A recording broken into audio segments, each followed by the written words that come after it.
సాహిత్యం ఉన్న పదంలోనే అటు సమాజము, ఇటు హితము అవినాభావంగా కలిసి ఉన్నాయి. ఇలా సమాజ శ్రేయస్సు కోసం తెలుగు వాళ్ళు అమెరికా వెళ్ళిన తర్వాత చేస్తున్న తెలుగు సాహిత్య కృషి అగ్రభాగాన ఉంది అనుకోవచ్చు.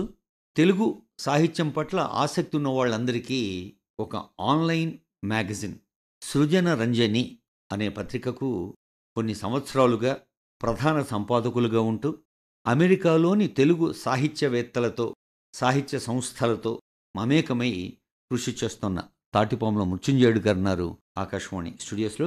మృత్యుంజయుడు గారు, మీకు స్వాగతం, నమస్కారం. నమస్కారం అండి దక్షిణామూర్తి గారు.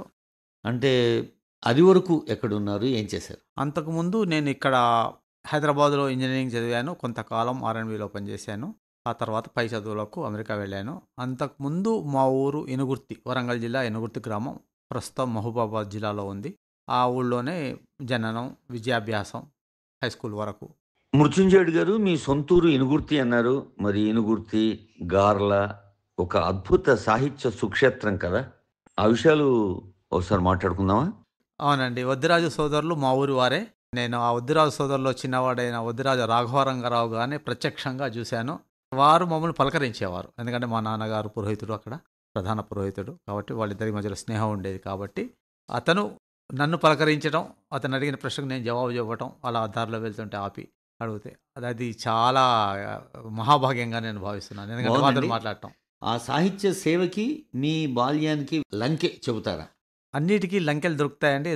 వారు వద్దిరాజు సోదరులు, మా నాన్నగారు, ఇంకా మిగతా వాళ్ళందరూ ఒక వీధిలో ఉండేవారు. అక్కడ లక్ష్మీనరసింహస్వామి గుడి ఉంది. ఆ వీధి చుట్టూ ఇళ్ళు అన్నమాట. ఇక వారు సాయంత్రం కాగానే అక్కడ అందరూ కూర్చొని పెద్ద బజార్‌లో అరుగు మీద కూర్చొని ఇక వాళ్ళ సాహితీ గోష్ఠి జరుగుతుండేది ప్రతిరోజు. అలానే మరి ఇక ఇంట్లో గూడా మా నాన్నగారి ద్వారా అప్పుడప్పుడు కొన్ని నేర్చుకోవటం. వేదాలు అవన్నీ చిన్నప్పుడు మేము నేర్చుకున్నామండి. ఎందుకంటే మా నాన్నగారికి సహాయం చేయాలి కాబట్టి వృత్తిలో. వైదిక వృత్తిలో. అలాగే మా ఊళ్ళో మా స్కూలు పక్కన శాఖా గ్రంథాలయం ఉంది. సో, దానికి ప్రతిరోజు గాని వారంలో కనీసం 3 రోజులైనా అక్కడికి వెళ్ళేవాడిని. వెళ్ళి పుస్తకాలు తిరిగేసేవాడిని. పుస్తకాలు షెల్ఫ్‌లో ఉన్న పుస్తకాలు చూసేవాడిని. ఆ విధంగా నాకు రచయితలు, అప్పటి కాలంలో రచయితలు, అప్పటి కాలంలో వచ్చిన నవలలు, మ్యాగజైన్స్ అవన్నీ నాకు పరిచయం. ఆ విధంగా నాకు సాహిత్యం మీద దృష్టి మళ్ళింది. ఆ గ్రంథాలయాల సద్వినియోగం అనేది క్రమంగా తగ్గుతూ వస్తోంది. అవునండి. అది మీరు చెప్పింది చాలా 100% సరైన స్టేట్మెంట్ ఇచ్చారు మీరు. ఎందుకు అంటే, నేను మొన్న మా ఊరెళ్ళాను. వెళ్ళినప్పుడు అక్కడ ఇక్కడ లైబ్రరీకి వెళ్ళాను. ఆ లైబ్రరీలో చాలా తక్కువ మందున్నారు. ఉన్నవన్నీ పాత పుస్తకాలు. అలాగే నేను పక్కనే ఉన్న స్కూల్‌కెళ్ళాను. అక్కడ ఉన్న ప్రిన్సిపల్‌ని కలిసాను. కలిసి మరి పిల్లలెళ్తారా లైబ్రరీకి, గ్రంథాలయానికి వెళ్తారా అని అడిగాను. అడిగితే మా దగ్గరే కొన్ని పుస్తకాలున్నాయండి. అవే చదువుతా ఎక్కువ అని అన్నారు వారు. అలాగే వారికప్పుడు ఒక మాట చెప్పానండి. మీరు గ్రంథాలయం మాట తీశారు కాబట్టి చెప్పాను. అమెరికా ఇంత పెద్దగా సాంకేతికంగా డెవలప్ అయింది కదండీ! అభివృద్ధి చెందింది అన్ని రంగాల్లో. అగ్రస్థానాల్లో ఉంది గదా! కానీ అక్కడ ప్రతి ఊళ్ళో, ప్రతి పట్టణంలో ఒక లైబ్రరీ తప్పక ఉంటుంది. ఆ లైబ్రరీకి తగినన్ని నిధులుంటాయి. ప్రతి 3 నెలలకు, 4 నెలలకు కొత్త పుస్తకాలొస్తుంటాయి. ఆ కొత్త పుస్తకాలు అక్కడ పెడుతుంటారు. పిల్లలకు, పెద్దలకు ప్రోగ్రామ్స్ కూడా పెడుతుంటారు. పిల్లలను ఆకర్షించడానికి ఏంటంటే, సమ్మర్ వచ్చిందనుకోండి, వేసవికాలం సెలవులొచ్చాయనుకోండి, పిల్లలకు రీడింగ్. ఆ 2 నెలలు, 3 నెలల కాలంలో ఎన్ని పుస్తకాలు చదువుతావు? ఆ పుస్తకం చదివిన దాని గురించి ఒక 10 మాటలో, 15 మాటలో రాయి. వారెంత చదువుతారు, ఎంత ఆకలింపజేసుకున్నారనేది కాదు గానీ, ఆ స్పిరిట్ క్రియేట్ చేస్తున్నారు కదండీ! అది ఇంపార్టెంట్. అలానే పిల్లలకు సాయంత్రం మధ్యాహ్నం 3 కాగానే పిల్లలక్కడొచ్చి హోంవర్క్ చేసుకోవచ్చు. వాళ్ళకు అక్కడ హాల్స్ ఉంటాయి. సో, ఆ విధంగా ఎంత అభివృద్ధి చెందినా ల్యాప్‌టాప్‌లు వచ్చినా, మనకు సెల్ ఫోన్‌లొచ్చినా, అక్కడ ఇంకా అక్కడికెళ్ళి పుస్తకాలు పట్టుకొని చదివే అది ఉంది. అయితే ఒకటండి, ఏదైనా పుస్తకం మనం ఆన్‌లైన్‌లో చదవాలి అంటే, ముఖ్యంగా ఏంటంటే ఆన్‌లైన్‌తోనొచ్చిన గొడవ ఏంటి అంటే, పుస్తకం తెరుస్తాం, చదువుతుంటాం. ఇంతసేపట్లో ఏదో ఒక మెసేజ్ వస్తుంది. WhatsApp message. లేపోతే ఫేస్‌బుక్ ఇంకేదో వచ్చేస్తుంది. ఎవరో పోస్ట్ చేస్తారు. అలా మనం తప్పక డైవర్ట్ అయిపోతుంది మన మనసండి. కాబట్టి ఒక పుస్తకాన్ని కంప్లీట్‌గా చదవలేము. అదే కానీ మనం ఒక చేతిలో పుస్తకం పట్టుకుంటే ఎలాంటి డైవర్షన్ లేకుండా చదవొచ్చనమాట. మృత్యుంజయుడు గారు, ఒక గమ్మత్తైన సందర్భం. నేను అమెరికా వచ్చిన తిరిగిన సందర్భాల్లో ఎయిర్‌పోర్ట్‌లలో చూశాను, పార్కుల్లో చూశాను. దాదాపు మన చుట్టూ ఉన్న వాళ్ళలో కనీసం 60% మంది, కనీసం చెబుతా, వాళ్ళ చేతుల్లో ఏదో బుక్ ఉంటుంది, చదువుతూ ఆ! కూర్చుంటారు. ఆ! ఆ దృశ్యం మన దేశంలో లేదా మన తెలుగు నేల మీద కనిపిస్తుందా? ఇక్కడ కొద్దిగా కనిపించట్లేదండి. ఎందుకంటే నేను మా ఊరికి ఎప్పుడైనా నేను మామూలుగా నేను కార్లలో అందులో ప్రయాణించను. ఎందుకంటే రైల్లో, బస్సులో వెళ్తేనే నాకు ఇక్కడ జీవన విధానం తెలుస్తుంది కాబట్టి. అయితే ఏ బస్సులో కూర్చున్నా, ఏ రైల్లో కూర్చున్నా, పిల్లలైనా, పెద్దలైనా, ఏ వయసు వారైనా అక్కడ ఈ యూట్యూబ్‌లో ప్రవాహమే లేకుంటే ఇంకేదో రీల్స్ అని ఉన్నాయి కదా! అవే వినబడుతుంటాయన్నమాట. చిన్న పిల్లవాడి దగ్గర నుంచి మొదలుపెడితే. నేను అదే అడిగాను, ఒక తల్లిని అడిగాను. పిల్లవాడు అన్నం తినకుంటే అన్నంతో తినాలనిపిస్తే అతనికి సెల్ చేతిలో పెట్టి ఒక యూట్యూబ్ పెట్టేస్తే ఆ పిల్లవాడు చూసుకుంటూ తింటాడన్నమాట. అంటే ఓ సో, రకంగా మనిషి సహజంగా సుఖాన్వేషి. తక్కువ శ్రమతో, తక్కువ సమయంలో ఎక్కువ విజ్ఞానం గాని, వినోదం గాని వస్తుంది అంటే అటువైపే మొగ్గు చూపుతాడు గదా! అంత కష్టపడి అన్ని వందల పేజీల బుక్ ఎందుకు చదవాలి? అయితే ఒకటండి, ఇక్కడ మనం అక్కడ దాంతోని మనం కనుక కంపేర్ చేసుకుంటే సాహిత్య కృషి ఇక్కడ, అక్కడ రచయితలకు రెమ్యూనరేషన్ బాగా దొరుకుతుంది. గ్యారంటీడ్ అనమాట. ఒక పుస్తకం ముద్రణకు వెళ్ళి గ్రంథాలయాలకు గానీ, లేకపోతే బుక్ షాప్‌లోకి వెళ్ళాలి అంటే ఒక పెద్ద ప్రాసెస్. నేను ఒక పుస్తకం రాయాలనుకోండి ఇంగ్లీష్‌లోనే ఏదైనా లాంగ్వేజ్‌లో. నేను ఒక ఎడిటోరియల్ బోర్డ్ ఒక బోర్డ్ ఉంటది. వాళ్ళకి నాదిగో నేను ఇలా రాస్తాను అని చెప్పుకోవాలన్నమాట. చిన్న సినాప్సిస్ లాంటిది ఇవ్వాలి. వారు కూర్చొని డిస్కస్ చేస్తారు. తర్వాత రాస్తే దాన్ని ఒక 10 మంది కొంత ఎడిటోరియల్ టీమ్ ఉంటుంది. వాళ్ళు ఎడిట్ చేస్తారు. అప్పుడు పబ్లిషింగ్ హౌస్ వాళ్ళు దాన్ని ముద్రిస్తారు.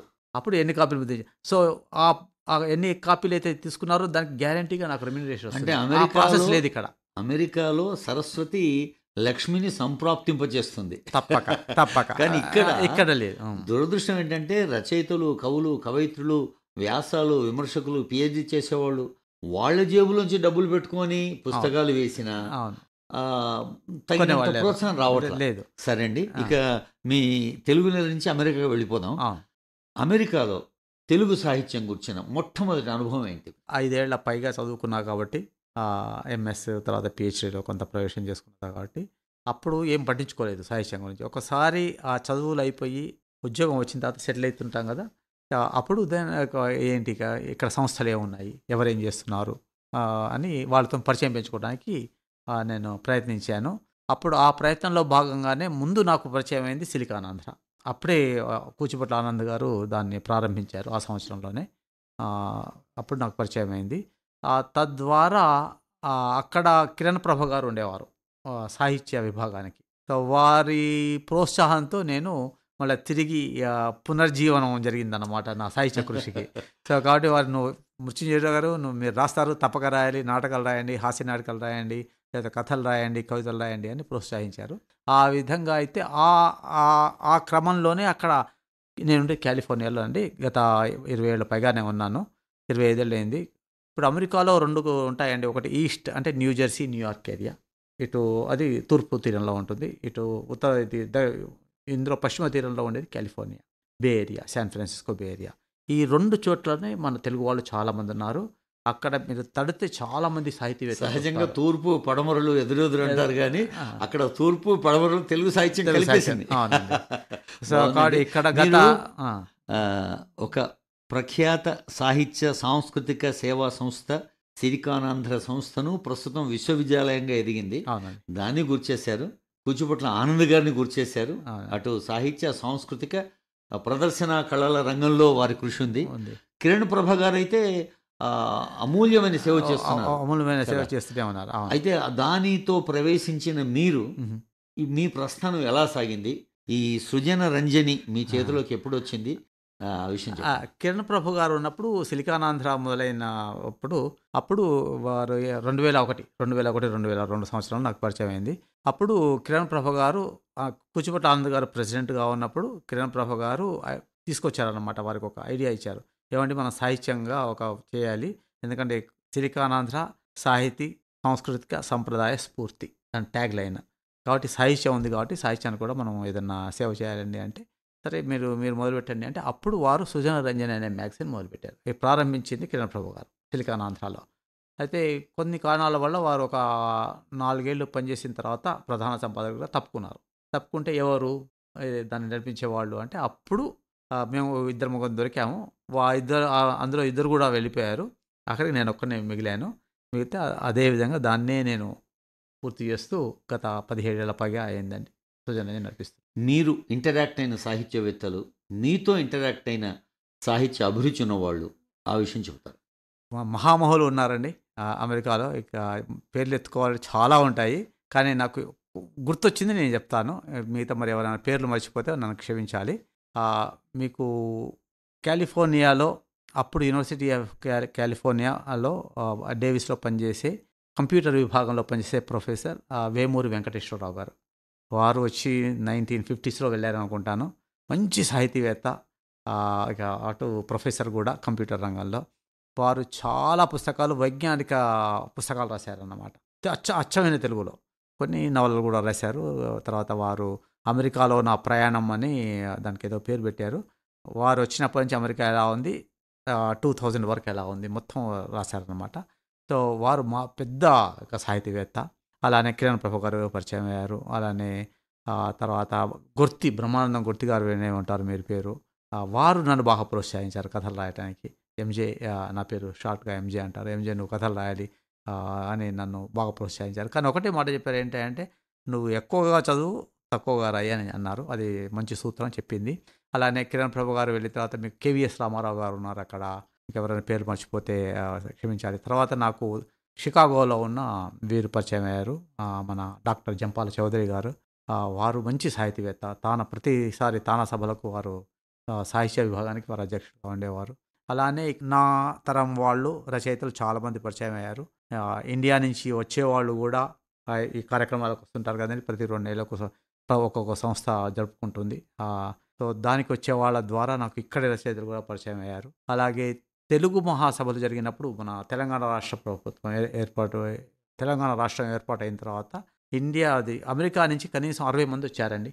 20 మందిని ఇన్వైట్ చేశారు. అది ప్రయాణ ఖర్చులు భరించి ఇక్కడ అకామిడేషన్. అందులో నాకు కూడా ఒక చోటు దొరికింది.